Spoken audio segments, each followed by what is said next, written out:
오늘 우리가 읽은 이 본문 말씀에 나오는 이 안디옥 교회는요, 우리가 지난번에 살펴봤던 것처럼 사도행전 11장에 나오는 이방인들이 최초로 세웠던 교회였고, 또 예수 믿는 사람들이 그리스도인이라고 불려졌던 최초의 교회가 안디옥 교회였다는 겁니다.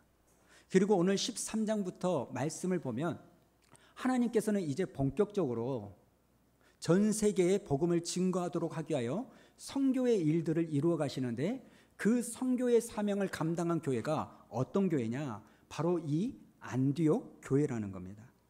사실 저는요, 이번 한 주 동안 본문의 말씀을 묵상하면서 오늘날의 한국 교회와 이 안디옥 교회를 비교하면서요, 목사로서 참 마음의 아픔과 회개의 시간을 가졌습니다.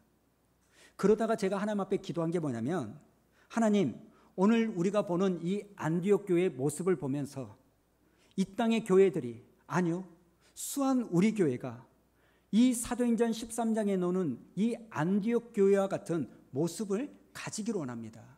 이런 기도가 나오더라는 거예요. 그래서 저는 오늘 본문에 나오는 이 안디옥 교회가 가지고 있는 특징이 무엇인가를 좀 살펴보면서 우리가 사모하고 기도하는 그 마음을 갖기를 원하는데요. 자, 첫 번째로 본문에 나오는 이 안디옥 교회는 어떤 교회냐? 사랑으로 하나가 된 보편적인 교회였다는 겁니다. 여러분, 여기서 말하는 보편적인 교회라는 것은요, 예수님을 주님으로 모시고 새로운 삶을 살고자 하는 어떤 사람이라도 남녀노소, 빈부, 귀천 상관없이 어느 누구나 교회에 들어올 수 있고 품을 수 있었다는 거예요. 쉽게 말하면 교회의 문턱이 낮았다는 겁니다. 오늘 본문 1절을 보십시오. 안디옥 교회가 바로 이렇게 사랑으로 하나가 된 보편적인 교회였음을 보여주고 있는데요. 자, 1절에 있는 말씀을 우리 한번 읽어볼까요? 시작. 안디옥 교회에 선지자들과 교사들이 있으니 곧 바나바와 니게라라는 시므온과 구레네 사람 루기오와 분봉한 헤롯의 젖동생 마나엔과 및 사울이라. 지금 이 1절에 있는 이 말씀은요, 안디옥 교회를 지도하고 있는 지도자 5명의 이름이 기록되어져 있는 겁니다. 그런데 이 5명의 이름을 보니까요, 너무너무 다른 거예요. 우선 첫 번째로 여러분, 바나바가 나오지 않습니까? 여러분, 이 바나바는 우리가 잘 아는 것처럼 정통파인 유대인 중에 유대인, 오리지널 유대인이에요. 그리고 두 번째 사람이 누굽니까? 니게르라고 하는 시므온이라는 거예요. 여러분, 성경은 이 시므온이 어느 지역 사람이고 어떤 직업을 가지고 있고 나이가 몇 살인지 말해주고 있지 않습니다. 단지 이 시므온에 대해서 뭐라고 말하냐? 니게르라는 거예요.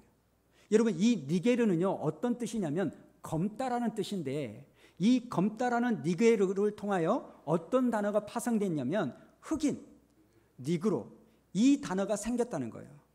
그러니까 이 시므온은요, 흑인이에요. 여러분, 이 성경이 쓰여진 로마 제국 당시에 여러분, 흑인은요 99.9%는요 전부 다 노예입니다. 그리고 우리가 잘 아는 것처럼 여러분, 유대인들은요 아주 철저한 심각한 인종차별주의자들 아닙니까? 자기 민족이 아닌 이방인은요 사람 취급도 하지 않는 그 인종차별을 가지고 있는 유대교 전통 안에서 이 니게르라고 하는 시므온이 안디옥 교회의 지도자가 되었다는 거예요. 세 번째 사람이 누굽니까? 구레네 사람 루기오. 구레네는요 지금의 리비아 지역을 말하는데요, 이 루기오는요 리비아 지역의 사람이라는 것 외에는 아무것도 알려지지 않는 무명의 이방인입니다. 그리고 네 번째 사람이 누구냐? 분봉왕 헤롯의 젖동생 마나엔이라는 사람이에요. 여러분, 여기에 나오는 젖동생은요 어릴 때 한 여자의 젖을 먹고 같이 자란 단짝을 말합니다.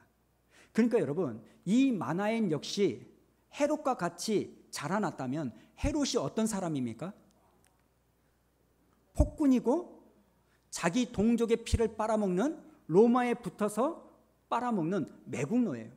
오늘날 우리나라로 말하면 일제시대 때 나라를 팔아먹었던 이왕용과 같은 매국노라는 거예요.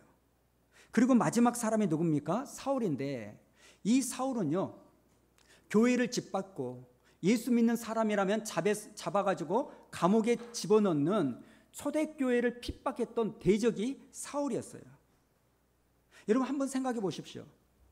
여러분 이 5사람은요 달라도 너무 다르고, 그리고 이 사람들이 한 공동체 안에서 한 팀을 이루었다는 것은 불가능해 보입니다. 여러분 어떻게 그럼에도 불구하고 이 5사람이 교회 안에서 한 교회의 지도자들로 자리매김을 할 수 있었을까요?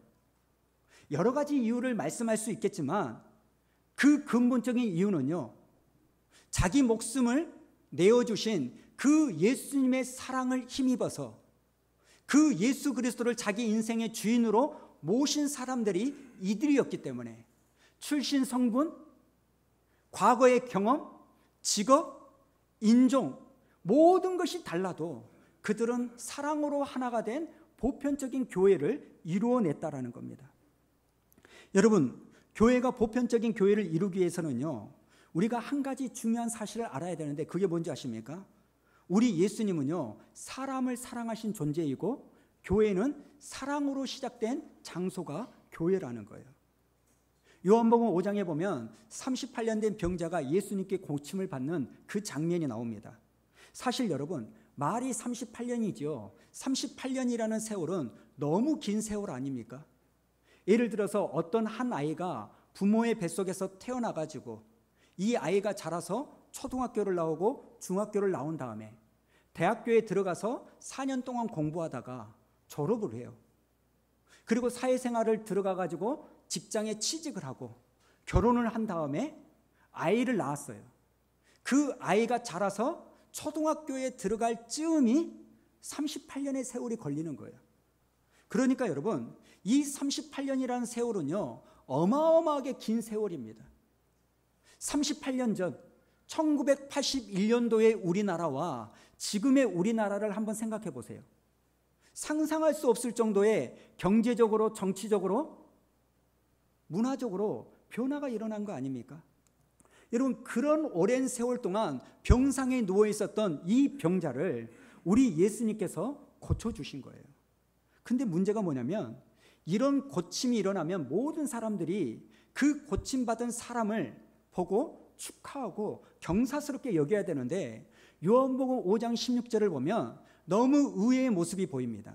자, 16절 우리 한번 읽어볼까요? 시작. 그러므로 안식에 이러한 일을 행하신다 하여 유대인들은 예수를 박해하게 된지라. 지금 예수님이요 유대인들에게 핍박을 받게 되는데 그 이유가 뭐라고요? 안식일에 이 사람을 고쳐줬다는 거예요. 여러분 지금 유대인들이 예수님을 죽이려고 하는 것은요 예수님이 사람을 죽여서가 아니라 안식일에 사람을 고쳤기 때문 아닙니까? 여러분 그런 죽음의 위기와 박해를 받는다고 해서 우리 예수님이요 안식일에 사람을 고치는 그 일을 포기하지 않으셨습니다. 마태복음 12장에 보면 손이 마른 사람을 고쳐주시는데요. 자 9절부터 14절까지 돌아가면서 한번 읽어볼까요? 거기에서 떠나 그들의 회당에 들어가시니 한쪽 손 마른 사람이 있는지라. 사람이 예수를 고발하려 하여 물어 이르되 안식일에 병 고친 것이 옳으니까. 예수께서 이르시되 너희 중에 어떤 사람이 양 한 마리가 있어 안식일에 구덩이에 빠졌으면 끌어내지 않겠느냐? 사람이 양보다 얼마나 더 귀하냐. 그러므로 안식일에 선을 행하는 것이 옳으니라 하시고.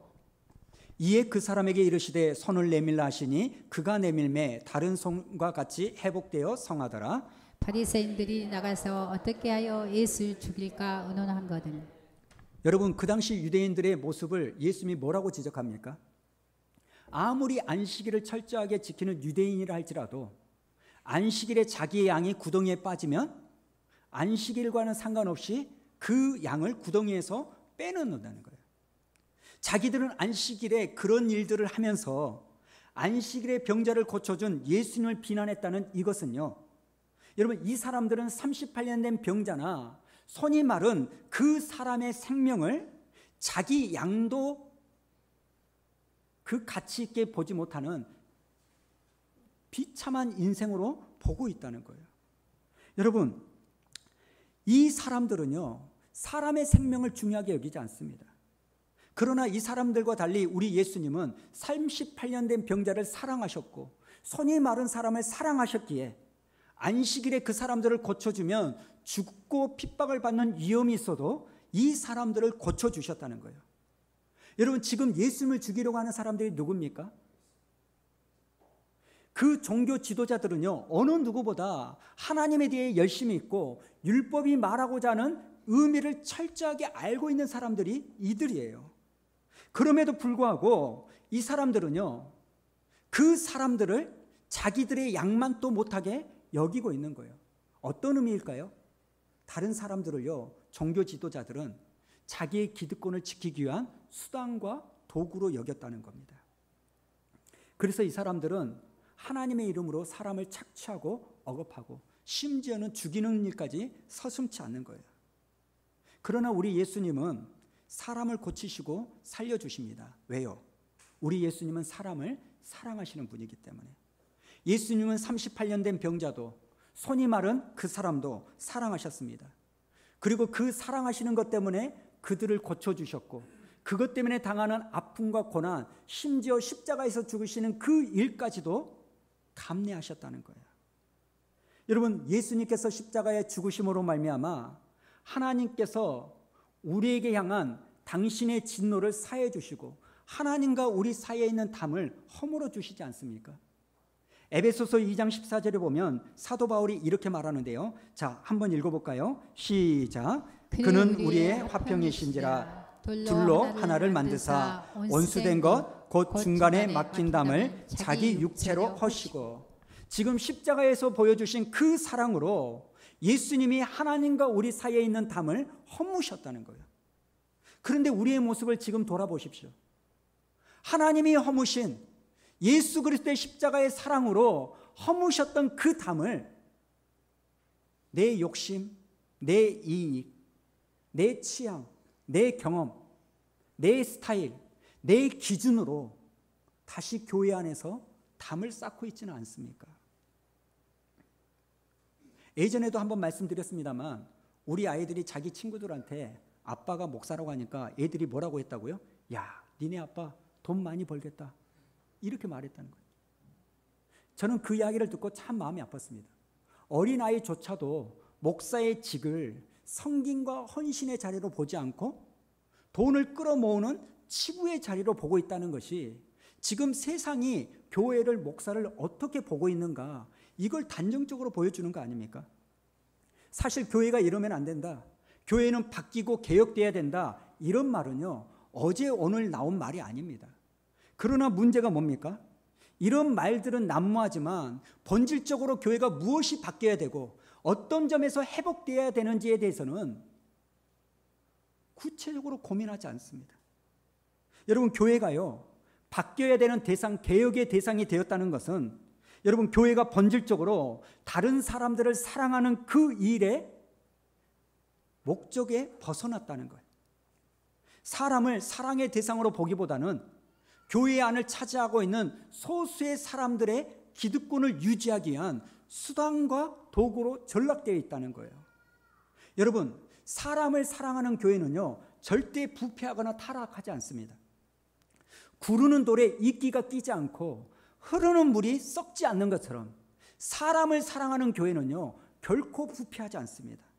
그렇기 때문에 여러분, 예수님의 사랑으로 세워진 이 교회가 해야 될 게 뭔지 아십니까?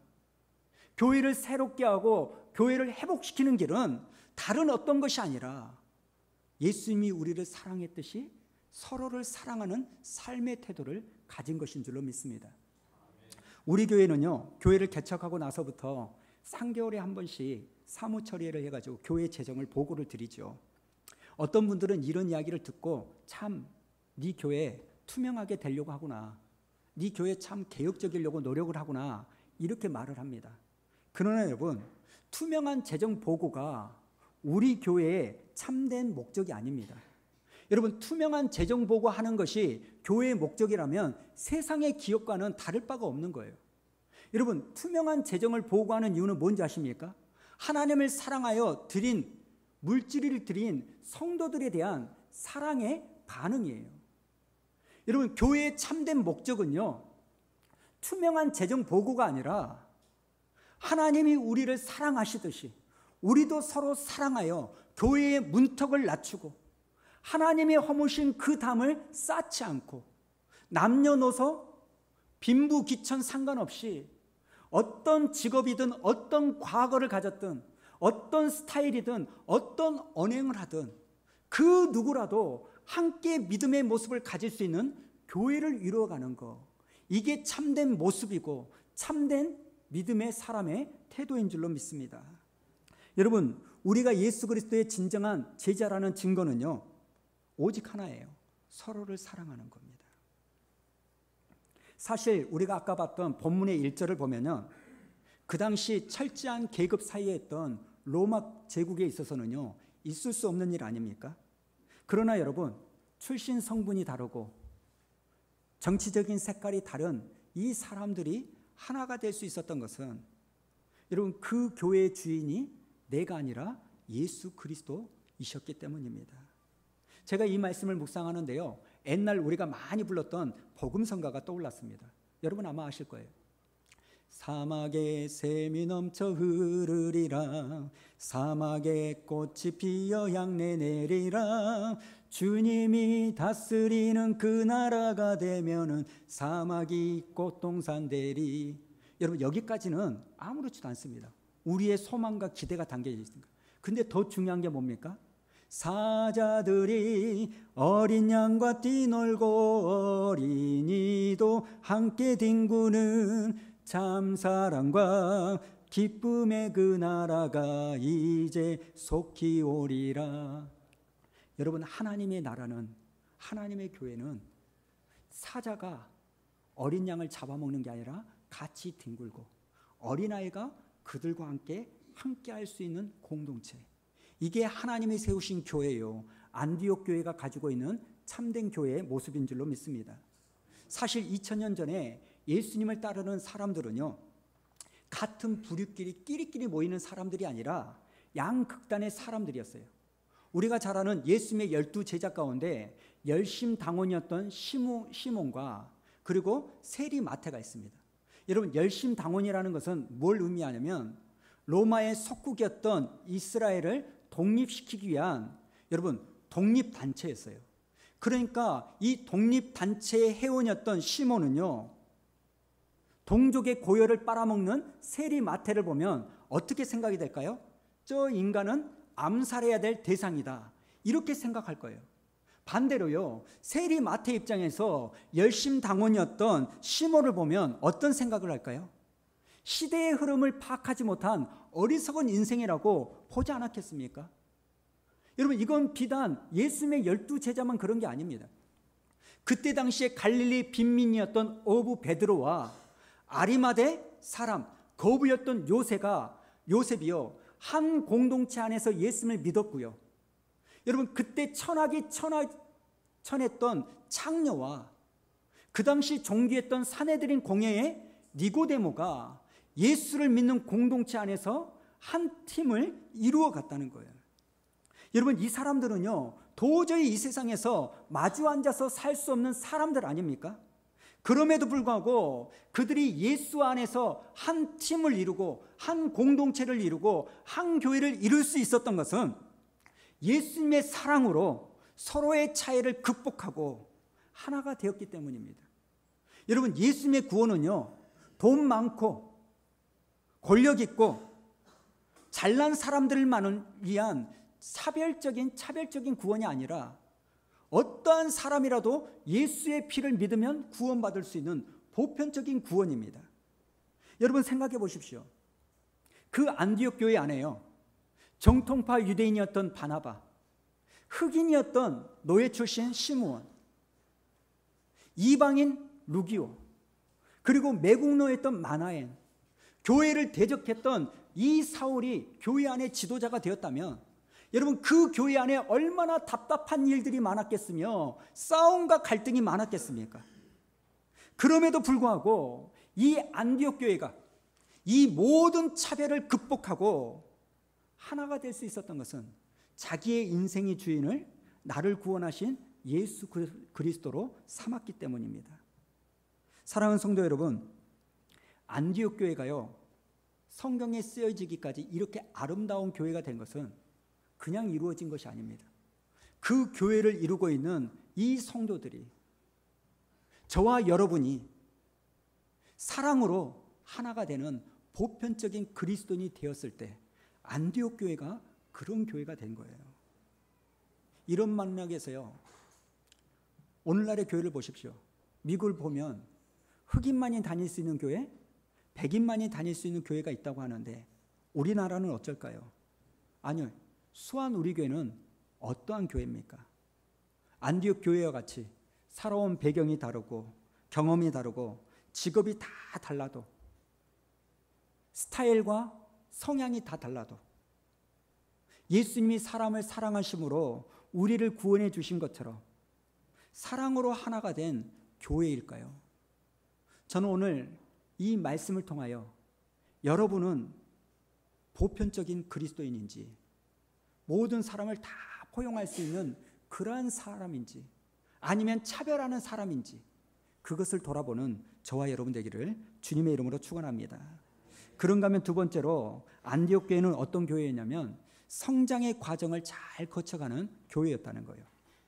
이게 무슨 말이냐면요, 여러분 한 아이가 엄마 뱃속에서 태어나면 스스로 걸을 수 있기까지는요 반드시 어느 누구도 피할 수 없는 성장의 과정이 있어요. 예를 들면 아이가 태어나면 제일 먼저 어떻게 합니까? 누워서 잠만 자다가 잠에서 깨면 이 아이가 어떤 행동을 합니까? 팔을 흔들고 다리를 막 바둥거려요. 언뜻 우리가 보면 그 팔과 다리를 흔드는 것은 아무런 의미가 없는 무의미한 행동인 것처럼 보이지만 여러분 그 아이가 계속해서 팔다리를 흔드는 것은요 그 팔다리를 흔듦으로 말미암아 팔과 다리에 힘이 모아지게 되는 거예요. 여러분 그래서 힘이 모아지면 때가 되니까요 이제는 아무도 도와주지 않아도 스스로 어쩝니까? 몸을 뒤집기 시작합니다. 팔다리의 힘을 의지해서. 바꾸어 말하면요 깨어있는 동안에 팔과 다리를 흔들지 않는 아이는요 자력으로 몸을 뒤집을 수가 없는 겁니다. 여러분 일단 몸을 뒤집은 이 아이는요 그 다음 과정이 어쩝니까? 기어다니기 시작하죠. 여러분 이 아이가 기기 시작하면 잘 아는 것처럼 온 동네 방네를 사정없이 휩쓸고 들어다녀요. 그래서 가다가 받고 찌고 울고 그러지 않습니까? 여러분 때가 되어가지고 이 아이가 이제는 기면서 팔과 다리에 힘이 모아졌던 것이 어디에 힘이 축적이 되냐면 등뼈와 허리에 힘이 모아지게 되는 거예요. 그래서 등뼈와 허리에 힘이 생기면 이 아이는요 이제는 어쩌냐 균형을 잡고 자리에 앉습니다. 여러분 누가 가르쳐 주지 않아도요 이 아이는요 스스로 앉게 되는 거예요. 그리고 앉아서 충분히 균형을 잡고요 그리고 자기의 몸을 컨트롤할 수 있는 법을 알게 되면 이제는 어쩝니까? 벽을 잡고 일어서고 그것이 익숙하게 되면 이제는 아장아장 걷게 되다가 나중에는 심지어 어떻게 됩니까? 뛰어다니는 것까지 되는 거예요. 여러분 이 모든 과정 중에서요 어느 한 가정이라도 이 아이가 제대로 거치지 않으면 이 아이가 설령 나중에 걷게 되더라도 신체적인 문제가 생긴다는 거예요. 좀 성급한 부모들은요 이 아이가 좀 걷기 시작하면요 기기 시작하면 이 아이의 손을 딱 잡아가지고 어쩝니까? 이렇게 세워가지고 걸음마 연습을 시킵니다. 또 어떤 부모들은 앉기 시작하면 이 아이를요 보행기에 태워가지고 막 돌아다니게 만들어요. 여러분 이 아이들은요 다른 아이들에 비해서 좀 더 빨리 걸을 수 있을런지는 모르지만 의사의 이야기를 들어보면 이 아이들은요 나중에 등뼈와 허리에 힘이 모아지지 않아서 커서 좀 통증이나 문제를 겪을 수 있다는 거예요. 여러분 이 세상의 모든 아이들이 걷기까지는요 하나도 예외 없이 동일한 과정을 거쳐야 됩니다. 왜 그런지 아십니까? 이것은요 우리를 창조하신 하나님의 법칙이 그러기 때문입니다. 무슨 말씀을 드리고 싶냐면 이것은 교회도 마찬가지예요. 겉으로 보기에는 교회를 사람이 세워나가는 것처럼 보이지만 사실은 하나님께서 사람을 통하여 세워나가는 거 아닙니까? 마치 아이가요 팔다리를 바둥거리다가 뒤집고 기다가 앉고 앉다가 걷는 것처럼 여러분 그 과정과 때를 정하신 분이 하나님이시듯이 교회도 마찬가지입니다. 교회가 세워지고 뿌리를 내리고 성장하는 그 과정과 때를 결정하는 분도 우리 하나님인 줄로 믿습니다. 만약에 하나님의 과정과 때를 무시하고요, 내가 조급하다고 해서 성급하게 마치 그 부모들처럼 아직 걸을 때가 아닌데 성급하게 손을 잡고 걸음마를 시켜서 걷게 되면 그 아이에게 문제가 생기는 것처럼, 여러분, 교회가 외적으로 당장은 성장하는 것이 좋을지 모르지만 이 필수적인 과정들을 거치지 못하면 반드시 그 교회는 문제가 생기는 거예요. 오늘날 한국 교회의 문제가 그런 거 아닙니까? 외적으로는 엄청나게 성장한 것 같지만 내적으로 뼈대와 힘이, 근육이 생기지 않아가지고 지금 무너져 있는 모습이 그런 이유가 아니겠냐고요. 여러분, 오늘 본문에 나오는 이 안디옥은요, 지도상으로 보면 예루살렘에서 북쪽으로 약 480km가 떨어진 지역입니다.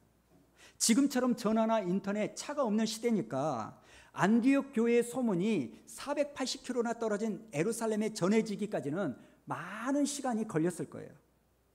여러분, 안디옥에 사람이 모인다는 소식을 듣고 예루살렘 교회가요, 바나바를 파송을 합니다. 바나바가 안디옥에 와서 봤더니 자기 혼자 목회하는 게 너무 힘들어가지고 누구를 부릅니까? 다소에서 치과하고 있는 사울을 불러서 같이 안디옥 교회를 이루어 나가는 거예요. 그때 이 안디옥 교회가 그리스도인으로 불려지는 교회의 뿌리를 내리는 시기를 겪게 됩니다. 그리고 우리가 읽지는 않았지만 예루살렘에 흉년이 들어서 고통을 당하니까요, 지교회였던 이 안디옥 교회가 모교회를 위하여 헌금을 걷어서 부조를 하는 단단한 교회로 안디옥 교회가 세워져 가요. 그리고 오늘 본문 1절 말씀을 보니까 잘하는 것처럼 서로 다르고 이질적인, 도저히 설킬 수 없는 사람들이 한데 모여서 하나님이 기뻐하시는 보편적인 교회로 만들어져 가는 겁니다. 여러분, 우리는요, 사도행전 11장에 세워진 이 안디옥 교회가 예루살렘 교회를 돕고 또 오늘 본문의 모습을 보이는 이 교회의 모습이 되기까지 몇 년의 시간이 걸렸는지 성경은 말해주지 않습니다. 그러나 우리가 알 수 있는 한 가지가 뭡니까? 예수님께서 안디옥 교회를 세우시고 그 교회의 뿌리를 내리게 만드시고 그리고 사랑으로 하나 된 보편적인 교회로 성장시키기까지 이 안디옥 교회로 하여금 성장의 과정을 꾸준하게 지키게 만드셨다는 거예요. 그렇다고 해서요, 안디옥 교회가 이것으로 끝난 게 아닙니다. 자, 본문 2절과 3절 우리 한번 읽어볼까요? 시작. 주를 섬겨 금식할 때에 성령이 이르시되 내가 불러 시키는 일을 위하여 바나바와 사울을 따로 세우라 하시니 이에 금식하며 기도하고 두 사람에게 안수하여 보내니라. 여러분, 때가 되니까요, 하나님께서는 성장한 안디옥 교회에 선교의 사명을 주시는 거 아닙니까?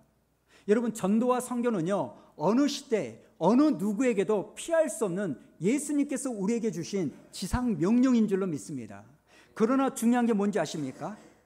우리가 간과하지 말아야 될 게 뭐냐면 예수님께서 처음부터 안디옥 교회로 하여금 선교사를 파송해라 이런 말씀을 하신 게 아니에요. 하나님이 안디옥 교회를 세우고 난 다음에 그 교회가 뿌리를 내리고 성장하는 과정을 거치게 한 다음에 그 다음에서야 선교사의 사명을 이 교회에 주신 겁니다. 무슨 말씀을 드리고 싶냐면, 여러분, 때로는 우리가 우리 자신이나 주변을 볼 때 너무나 더딘 것 같고 너무나 처진 것 같아서 답답할 때가 많이 있습니다. 그러나 여러분, 조급하게 생각하시면 안 돼요. 우리의 인생이나 교회나 우리의 가정이 하나님의 손에 붙잡힌 바 돼 있다면 하나님은 하나님의 때에 하나님의 방법에 의하여 이루어 주실 줄로 믿습니다. 그래서 잠언 16장에 이렇게 말하지 않습니까? 너의 행사를 여호와께 맡기라. 그리하면 네가 경영하는 것이 이루어지리라. 내가 하나님 안에 있으면 하나님께서 반드시 하나님의 때에 하나님의 방법으로 인도하실 거라는 믿음의 인내를 갖는 저와 여러분 되기를 주님의 이름으로 축원합니다. 마지막 세 번째로, 여러분, 안디옥 교회는요, 기도로 하나님의 뜻을 이루어가는 교회였다는 겁니다. 여러분, 자녀들을 키워보면 알겠지만 어린 자녀가 어느 순간부터 부모인 나에게 무언가를 해달라고 요구하면 여러분은 얼마나 기쁩니까? 그 요구한다는 그 자체는요, 아이가 이제 주는 것만 받아 먹다가 자기의 생각을 말할 수 있는 성장의 의미를 가지고 있어요. 근데 문제는 뭐냐면 다 큰 어른이 되어서도 여전히 부모에게 무언가를 요구한다면 이제는 그게 기쁨이 아니라 근심거리일 거 아닙니까?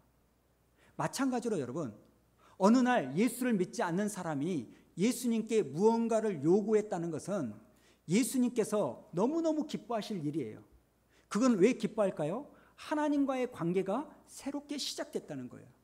그러나 예수를 믿은 지 5년이 지나고 10년이 지나고 성도에서 집사가 되고 권사가 되고 장로가 되었음에도 불구하고 여전히 예수님께 자기의 피로만을 구하는 인생이 된다면 그 모습을 보고 하나님이요 기뻐하지 않을 거예요. 여러분, 우리가 성장했다는 것은 뭡니까? 나의 피로만을 구하는 것이 아니라 때로는요 부모의 뜻이 무엇인지, 부모가 어떻게 하기를 원하는지 알고자 하는 것이 성장의 관계고 부모와 자식 간의 상호적인 관계 아닙니까? 마태복음 6장에 보면 예수님께서 이런 이야기를 합니다. 우리 33절 읽어볼까요? 시작. 그런즉 너희는 먼저 그의 나라와 그의 의를 구하라. 그리하면 이 모든 것을 너희에게 더하시니라. 여러분, 먼저 그의 나라와 의를 구하라는 이 말씀은요, 먼저 너희가 하나님의 뜻을 쫓아 살아라 이런 말이에요. 그리하면 이 모든 것을 너희에게 더하겠다? 우리의 삶을 책임져 주신다는 거예요. 근데 우리의 삶을 보십시오. 먼저 하나님이 내 필요를 채워주시면 내가 그걸 확인한 다음에 당신을 따를지 안 따를지 결정하겠어요. 우리는 이래요. 여러분, 이것은요 거래지 믿음이 아닙니다.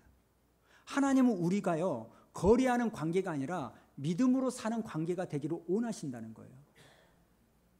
여러분, 나에게 뭔가를 주면 그때 보고 내가 하겠습니다. 이건 거래지 믿음이 아닙니다. 그래서 우리가 필요한 게 뭔지 아십니까? 하나님의 뜻을 먼저 구하는 거예요. 하나님의 생각이 무엇인지를 먼저 알기를 사모해야 되는 거예요. 우리가 지난주에 주일반에서요 성경 공부를 하는데 기도에 대한 주제를 가지고 성경 공부를 했습니다. 그래서 지난 주간에 숙제로 제가 우리 반에게 자녀들과 아내를 위해서 기도해라 이런 숙제를 드렸어요. 근데 어떤 성도님께서 이런 이야기를 하더라고요. 처음에 기도할 때는 내가 생각하고 내가 원하는 자식과 아내의 모습을 놓고 기도를 했는데 어느 순간부터 이런 기도가 나오는 거예요. 하나님, 하나님이 원하는 모습은 무엇입니까? 우리 자식이, 우리 아내가 어떠한 모습을 갖기를 원하십니까? 내가 어떤 기도를 하기를 원하십니까? 이렇게 기도의 내용이 바뀌어졌다는 거예요. 여러분, 처음에 자기 중심적인 피로의 기도를 했던 사람이 하나님의 뜻을 구하고 묻는 기도를 했다는 것은요, 그 사람이 그만큼 믿음이 자라고 성장했다는 것을 반증하는 거예요. 제가 왜 이런 말씀을 드리냐면요, 안디옥 교회가 그런 교회였습니다. 오늘 본문 2절을 한번 보십시오. 2절에 보면 안디옥 교회가요 주를 섬겨 금식했다는 겁니다. 여러분, 금식은요 절박할 때 하는 게 기도 아닙니까? 그 금식이에요. 그런데 그 금식에 대한 응답으로 주님이 뭐라고 말하냐? 바나바와 사울을 따로 세워서 선교사로 보내라. 이런 응답을 받아요. 자, 그렇다면 하나님의 응답이 왔으니까 어떻게 하면 됩니까? 그냥 바나바와 사울을 따로 세워서 안수하여 보내면 돼요. 근데 3절에 서두에 뭐가 개입이 됐습니까? 응답을 받았는데 이에 금식하고 기도한 거예요. 이미 금식하다가 응답을 받았는데 또 금식하고 기도합니다. 뭔 의미가 있을까요? 여러분, 하나님의 응답은, 하나님의 뜻은 그저 말로 구호로 이루어지는 게 아니라 기도를 해야 이루어지는 거예요. 왜 여러분에게 임한 하나님의 약속의 말씀이 우리의 삶 가운데 응답되어지지 않고 펼쳐지지 않을까요? 오늘 말씀에 비추어 보면 그 일이 이루어지는 것조차도 기도를 통하여 이루어진다는 거예요. 여러분, 오늘 우리의 삶은 어쩐가요? 나는 하나님 앞에 기도할 때 하나님의 뜻을 구하고 그 기도를 통하여 하나님의 뜻이 이루어지기를 원하는 삶의 모습을 가지고 계신가요? 저는 이 안디옥 교회를 통하여 여러분 기도하는 자리로 나오심으로 말미암아 여러분을 향한 하나님의 뜻이 이루어지는 귀한 은혜가 있기를 주님의 이름으로 축원합니다. 말씀을 좀 마무리할 텐데요. 여러분, 사실 이번 한 주 동안에는 서두에 말씀드렸던 것처럼 참 개인적으로 괴로웠습니다. 저번에 장로교에서 세습 문제가 통과가 돼가지고 여러분들에게 볼 면목도 없고 세상 사람들에게 염치가 없는 이런 모습이 있었는데, 이번 목요일쯤인가 뉴스를 보는데 답답함이 넘어서 가지고 분노가 생기는 거예요. 정광훈이라는 분이, 이분은 목사님이 아닙니다. 자기가 속한 교단이 이분을 면직시켜 가지고 목사직을 박탈을 했어요. 그렇지만 연세가 많으신 분이니까. 정광훈이라는 이분이요, 말하는 것을 이렇게 뉴스에 보는데 너무 부끄러운 거예요. 자기들이 들고 청와대로 행진하면 청와대에 있는 경호처 사람들이 대응을 해서 뭐 구테타를 일으켜서 뭐 이렇게 호응하기로 했다. 이런 가짜 뉴스를 부끄럽지 않게 너무 자랑스럽게 말하는 거예요. 더 마음이 아픈 게 뭔지 아십니까? 기쁜 시간이 돌아왔습니다. 저는 뭔 말인지 몰랐어요. 헌금하는 시간입니다. 여러분, 제가 보니까요, 예배를 드려서 그런갑다, 그런 생각을 가지고 봤더니요, 그 헌금함 앞에 붙여져 있는 글을 딱 보여주는데 쥐구멍에 들어가고 싶은 거예요. 이 헌금은 정광훈 목사의 개인 사역을 위하여 쓰여질 거고, 이 헌금에 대해서는 어느 누구도 이의를 제기할 수 없다, 이렇게 쓰여져 있는 거예요. 차라리 그럴 거면 후원금 갚는다고 하죠. 제가 그걸 보면서요, 목요일날 밤에 잠을 못 잤습니다. 너무나 답답하고요, 낙심이 되고, 이제 목회 못한다, 안 된다, 전도 안 된다, 이런 상황에서 어떻게 교회를 이루어갈 수 있나. 큰 교회들이야 돈 있고 사람들이 있으니까 버티겠지만 우리같이 작은 교회들은 어떻게 전도가 되겠나. 마음에 너무나 많은 낙심이 됐어요. 근데 여러분, 주보에도 좀 기록되어 있지만요, 다음 날 금요일 날 하나님께서 우리가 잘 아는 김동훈 목사님의 글을 읽게 만드셨어요. 핑계대지 말라는 거예요. 명성 핑계대지 말라는 거예요. 울고 싶을 때 뺨 때리는 격으로, 이러니까 나 11조 안 할 거야, 이러니까 나 교회 안 나갈 거야, 이러니까 나 교회에 헌신하지 않을 거야, 핑계대지 말라는 거예요. 11조 안 하고 싶은 교회가 있고 안 다니고 싶은 교회가 있지만, 찾아보면 쉽지는 않지만 좋은 교회, 10의 9조로까지 드리고 싶은 교회가 있다는 거예요. 핑계대지 말고 네가 더 좋은 교회를 만들어라, 이런 요지의 글이었어요. 여러분, 제가 그걸 보면서요, 하나님이 주신 말씀으로 느꼈어요. 너 지금 왜 낙담하냐? 교회가 그러면 수원우리교회가 그렇지 않다는 것을 보여주면 되는 거 아니냐? 목사가 그렇다면 배홍수 목사, 네가 그렇지 않다는 것을 보여주면 되는 거 아니냐? 왜 그거 핑계대고 믿음의 모습을 보이지 않을 이유를 대냐? 여러분들도 마찬가지 아닙니까? 여러분, 그런 모습이 보일 때 속상하고 답답하고 예수 믿을 막시 안 난다 할지라도 거기에 무너질 게 아니라 내가 보여주겠다, 내가 보여주겠다, 우리 교회가 보여주겠다, 이 각오와 결단이 오늘 저와 여러분 가운데 필요할 줄로 믿습니다.